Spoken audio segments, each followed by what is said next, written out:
Hello there everyone, welcome back to Megaman X2. We're going to go ahead and be starting up with the X-Hunter stages. So what are the X-Hunter stages? The castle.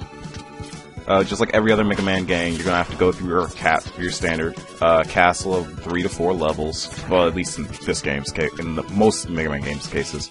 I think Mega Man and Base had like 6 castle stages, which was just stupid.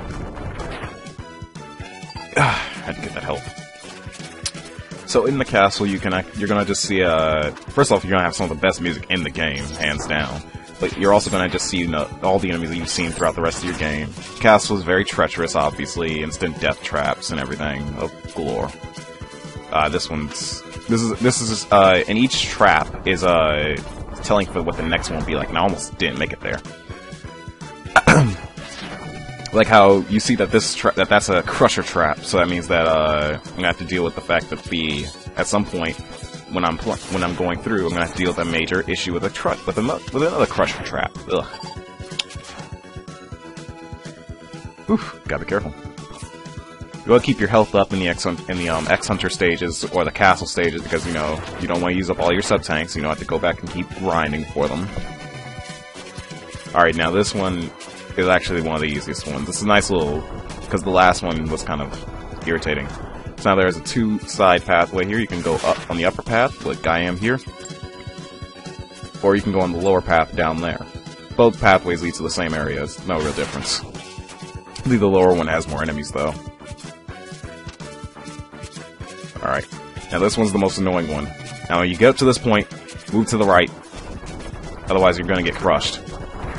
It's the most annoying one because unless you're very fast on your fingers, on your toe, not very fast on your fingers, well, kind of very fast on your fingers, you're playing the game with your fingers, not your toes. Unless you're on your toes, you're not going to know that that's going to happen. I know a good few many times when I was recording X2, I kept dying at that point. And now we have our first X-Hunter, who is Violin.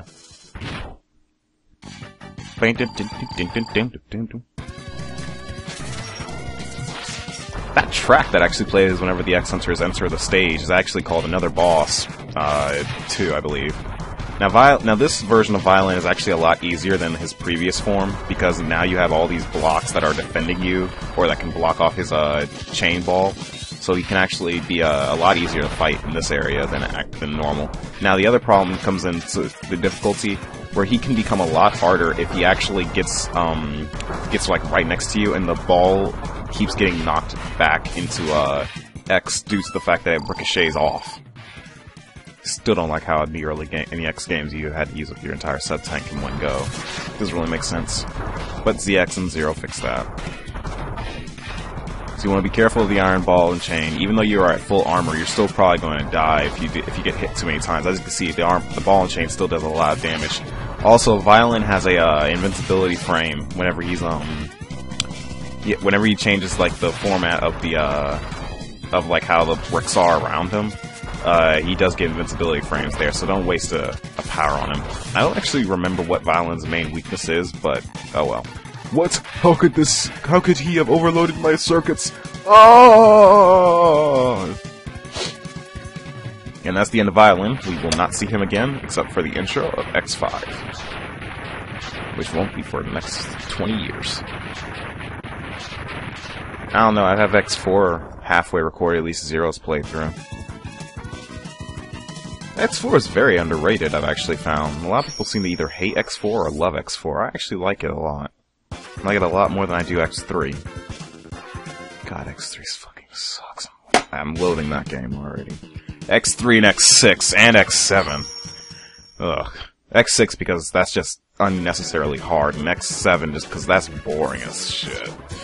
Like the voice acting's terrible in that game. The story, just playing through the game itself is just bland. I can't stand X3, X6, or X7. Which is sad, because that means that they're only, like, in my opinion, there are only 3 good X games. X1, 2, to an extent, X1, 2, 4, to an extent 5, and 8.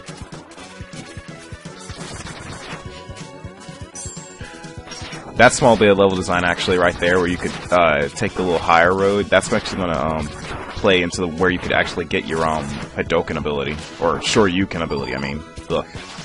I want to keep calling it the Hadouken. Not really up on my Street Fighter. I don't really remember why they put Street Fighter moves in the X series, because X8, because they stopped doing it after this game for the next like 6 games, but X8 brings it back with Zero Knuckle. I don't know if Dr. Wily was just playing some Street Fighter one day and just said, "Hey, I'll give Zero all these Street Fighter abilities, you know, the Shoryuken, the Hadouken, and all that." Now, when you're right here, you have to wait for this platform, which is annoying. This actual section is just a pain in the butt, because you have to, I just like to stand on top of the platform, because sometimes you might accidentally overjump and hit the side of the spikes. And right here, you're supposed to use the Crystal Snail ability to, on these bats, and create a small little platform for you to just jump on, so you can move on. The X100 stages actually aren't that long of stages, because they're using actual, like, characters that are made into the game, instead of, like, in the first Megaman X, where they were just, like, generic things that Sigma had made, like tanks and a wall. The X Hunter stages aren't actually that difficult. They aren't actually that long. So now we're going to fight the second X Hunter, Surges. And remember, his weakness is the Overdrive Ostrich. I believe it's called the Sonic Slicer ability. Surges is not the hardest of them. Actually, he's probably one of the easiest of all the X Hunters. If you just use the Overdrive Ostrich ability on its full charge, you can actually destroy all of his cannons extremely quickly. You just have to wait till you're at the bottom of the screen so you can get the most damage out of it.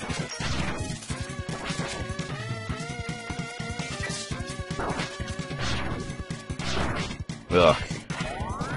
I just used the Giga Crush to kill one of them. And actually that kills all of them, I think. Now Surges is not going to move forward anymore, and instead he's just going to constantly shoot out these little balls. They go in a 4 and a vertical, and then they go into a horizontal. No, they go into a vertical and horizontal pattern, and then they go into a diagonal pattern. You can actually use the I don't know why I did that. That was so annoying to me. Because they let you do that, and I don't understand why. Why would I want to use both of my E-Tanks when I'm at full health? They should not allow you to do that, but that's the previous X games. They didn't really think that anyone would actually do that, but I guess I proved them wrong. Anyway, just keep using the Overdrive Ostrich Sonic Slicer ability at full charge with your Buster upgrade, and you'll defeat Surges pretty easily. If you just shoot it randomly, though, it doesn't ricochet off, so you can actually, you can't just let it fly across the screen and hit Surges like you could in, like, the, wow, that was a lot of damage. Like you could with the, Wire Sponge fight, where you just let the ability just fly around the screen. And that's the end of Surges. There have been, viewpoints that Surges is Dr. Wily. I don't really know why, because there's a character in X6 called Dr. Isoc, who seems like a much more likely to be Wily guy than Surges was. They say that Surges is like the robot from Wily, but that's it for this part of X2. I'll see you all next time. Thanks for watching.